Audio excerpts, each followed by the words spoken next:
રીતના માનનીય મુખ્યમંત્રીશ્રીએ કીધું હતું કે દિવાળી વખતે તમામ રોડ વર્ક્સ, પેચ વર્ક્સ, પોટહોલ્સ બધું કામગીરી થઈ જવું જોઈએ.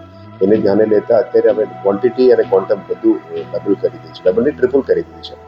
પહેલા એ 150 metric ton, maximum 250 metric ton સુધી કામ ચાલતું હતું. હવે આપણે ઝોન વાઇઝ આના કરતા વધારે આના કરી રહ્યા છે. દાખલા તરીકે ટોટલ સિટીમાં જે 150 મેટ્રિક ટનની કામ રોજ ચાલતી હતી પેચ વર્કની, અત્યારે વેસ્ટ ઝોનમાં અમે ફક્ત 600 મેટ્રિક ટનની કામગીરી શરૂ કરવાનું નક્કી કરીને આગળ વધી ગયા છે. ઈસ્ટ ઝોનમાં 300 મેટ્રિક ટન, સાઉથ ઝોનમાં 300 મેટ્રિક ટન અને નોર્થ ઝોનમાં 300 મેટ્રિક ટન, કુલ મળીને ઓલમોસ્ટ 1500 મેટ્રિક ટન, એટલે 10 ટાઈમ્સ વધારે, 10 ગુણા વધારે અમે ડમ્પર્સની બધાનું લોડિંગ છે. હોટ મિક્સ પ્લાન્ટ ચાલુ છે. પ્રાઇવેટ કોન્ટ્રાક્ટર્સ કન્સલ્ટન્ટ લીધા છે. ARC કોન્ટ્રાક્ટ દ્વારા પણ આ કામગીરી શરૂ કરી દેવામાં આવી છે, જેથી કરીને સ્કેલ અને ક્વોન્ટમ રાતમાં પણ કામ વધારે ચાલે એ બાબતનું તૈયારીઓ છે.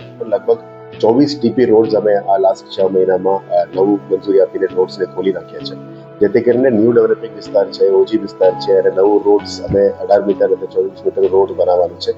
ત્યાં વિસ્તારમાં હવે નવું રોડ્સ બનશે. દિવાળી પછી જે પણ TPO ખોલ્યા છે એ નવા રોડ બનશે. હવેથી 18 નવું TP રોડ્સ અમે ખોલવાનું નક્કી કરી દીધું છે. એટલે નેક્સ્ટ 2 મહિનામાં થોડું વિકાસ કામ વેગ પકડશે.